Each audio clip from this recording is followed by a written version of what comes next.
दशकं 59 त्वद्वपूर्णवकलाय कोमलं प्रेमदोहनमशेषमोहनं ब्रह्मतत्त्वपरचिन्मुदात्मकं वीक्ष्य सम्मुहुरन्वहं श्रियः मन्मतोन्मथितमानसाक्रमात् त्वद्विलोकनरतास्ततस्ततः गोपिकास्तवनसेहिरे हरे काननोपगतिमप्यहर्मुखे निर्गते भवति दत्तदृष्टयस्त्वद्गतेन मनसा मृगेक्षणाः वेणुनादमुपकर्ण्य दूरतस्त्वद्विलासकथयाभिरेमिरे काननान्तमितवान् भवानपि स्निग्धपादपतले मनोरमे व्यत्ययाकलितपादमास्थितः प्रत्यपूरयत वेणुनालिकां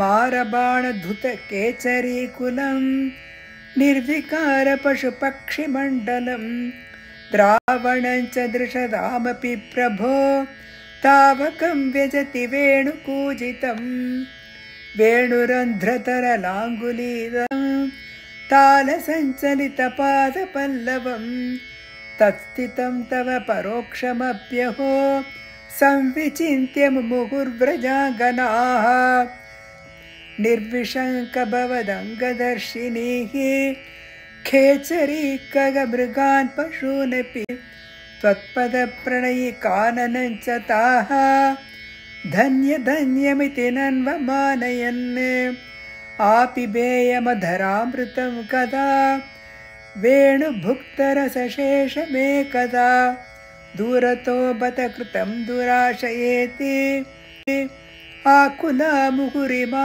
समामुहन् प्रत्येकञ्च परित्तमङ्गनाः चित्तयोनिजनितादनुग्रहात् बद्धरागविवशास्वयि प्रभो नित्यमापुरिगकृत्य मूढता रागस्तावत् जायते हि स्वभावात् मोक्षोपायो यत्नतस्यान्न वा स्यात् तासां त्वेकं तद्वयं लब्धमासीत् भाग्यं भाग्यं पाहि वातालयेश।